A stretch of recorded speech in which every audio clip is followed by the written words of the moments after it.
PKPU juga, menteri juga, kok kepala biru yang kita gugat menteri. Siapa aja Pak yang paling nggak hadir ya?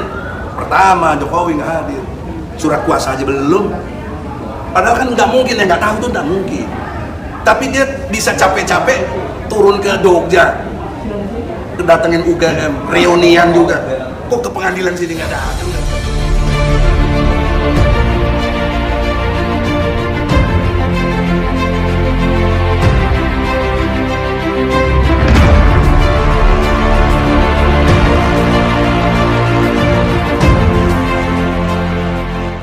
Assalamualaikum warahmatullahi wabarakatuh. Kembali berjumpa dengan saya di channel Hamsa Gantarang, sahabat bangsa dan setanah air di mana saja Anda berada. Kali ini hal menarik ya, apa yang disampaikan oleh Egy Sujana ya pasca persidangan 18 Oktober 2022. Nampak Pak Egy Sujana tidak bisa menyembunyikan kekesalan ya, tidak bisa menafikan kekecewaannya, dan dia begitu berapi-api menyampaikan ya pernyataan di depan para wartawan, di mana dia sangat kesal. Pertama karena Jokowi tidak hadir dalam persidangan ya, padahal dia orang yang digugatnya sebagai tergugat pertama, dan dia hanya mewakilkan kepada pengacara negara, itu pun tanda tangan kuasanya itu bukan tanda tangan basah. Ini juga yang kemudian dipersoalkan. Kok kenapa ditangkap klien kami? Apa urusannya? Nggak ada konektinya dengan konteks yang kita persoalkan. Padahal kalau itu mubahalah yang dipersoalkan, kan mubahalah untuk meyakinkan kebenaran dalam versi ajaran Islam. Itu caranya dengan mubahalah, bahwa ijazahnya Jokowi ini palsu menurut Bambang Tri. Kita ragu, Gus Nur ragu. Kalau betul kamu berani ngomong begitu, kamu siap dilaknat. Siap katanya.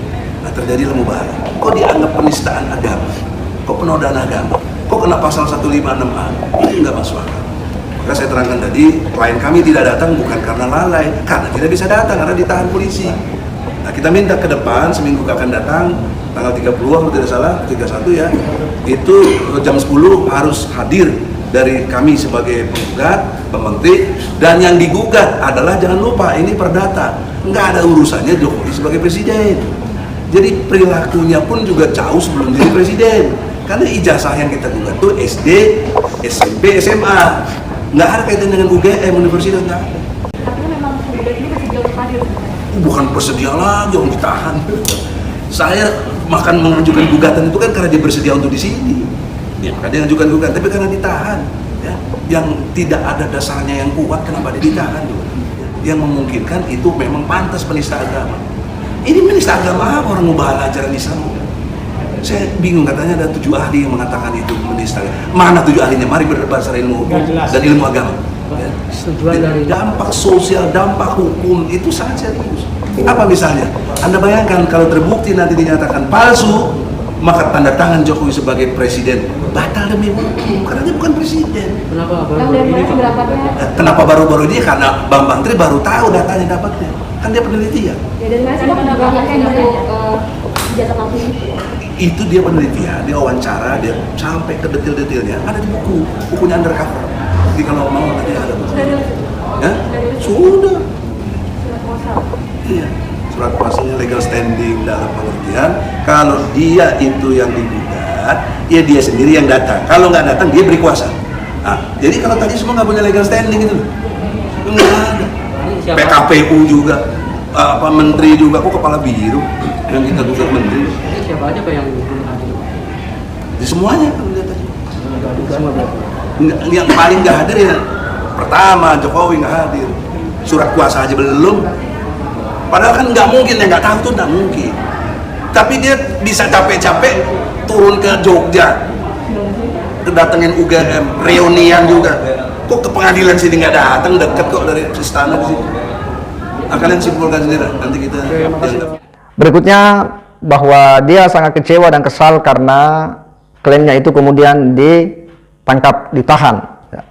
Dia mempertanyakan kenapa kemudian ditahan ya, padahal diduga melakukan ya, tindak pidana penistaan agama.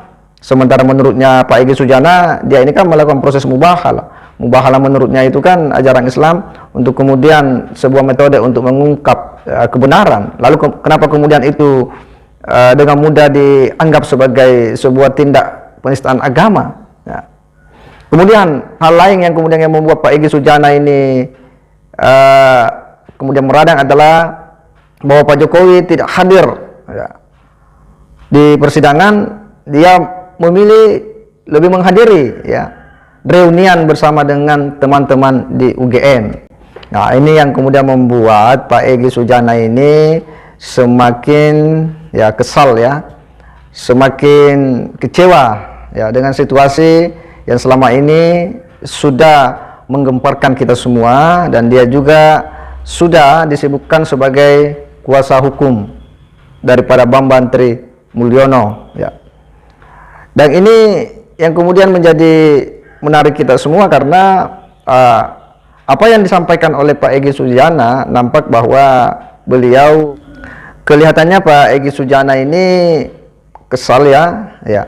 Tetapi bagi kita semua kehadiran kuasa hukum itu kan sudah cukup mewakili, karena dalam proses peradilan itu kan ya orang yang tergugat itu bisa saja mewakilkan terhadap kuasanya untuk kemudian menghadiri. Dan Pak Egy Sujana lupa bahwa sudah banyak keterangan-keterangan di luar sana yang kemudian bisa mematahkan apa yang disampaikan oleh Bambang Trimulyono ya, sehingga menurut kita bahwa Pak Jokowi tidak perlu meladeni isu-isu seperti ini, tudingan-tudingan seperti ini. Apa yang disampaikan oleh Bambang Trimulyono dalam berbagai pemberitaan-pemberitaan itu semuanya sudah terbantahkan dengan pernyataan-pernyataan dari sejumlah rekan-rekan ya sekolah Pak Jokowi, kepala sekolah SMA 6, demikian pula pihak UGM.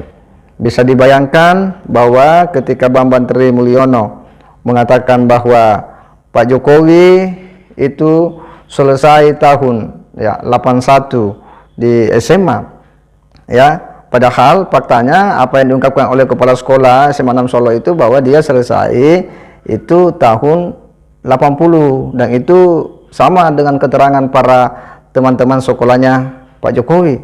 Lalu apakah ini yang kemudian dianggap sebuah oleh Egy Sujana bahwa Bambang Trimulyono menemukan fakta-fakta baru karena hasil penelitian, hasil wawancara dan sebagainya? Mana wawancara yang seperti apa yang dilakukan oleh Bambang Trimulyono dan penelitian seperti apa yang dilakukan? Karena ternyata bahwa Pak Bambang Trimulyono ini menarik sebuah kesimpulan bahwa ijazah Pak Jokowi itu palsu ya. Itu sebenarnya terbantahkan dengan berbagai data-data lain. Jadi kita tentu bertanya, Bambang Trimulyono ini mengambil data dari mana ya, informasi dari mana?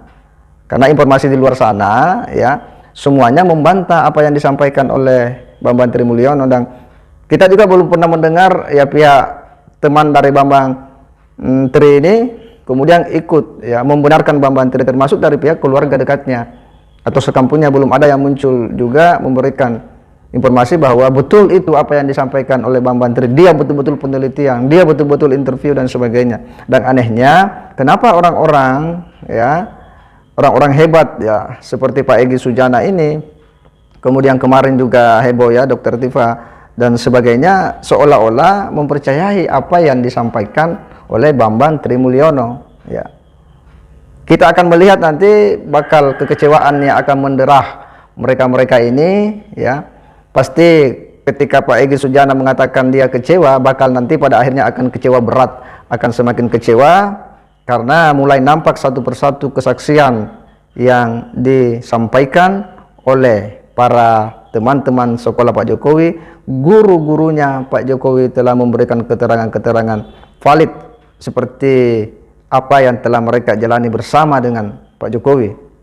Dan inilah yang akan membuat Pak Egy Sujana ini kemudian semakin kecewa. Tetap kita berharap bahwa nanti mereka-mereka itu bisa hadir di persidangan untuk kemudian memberikan kesaksian supaya memiliki kekuatan hukum pembuktian yang kuat dan akan membuat terang benerang persoalan yang hari ini telah menyita perhatian publik. Segera demikian. Wassalamualaikum warahmatullahi wabarakatuh.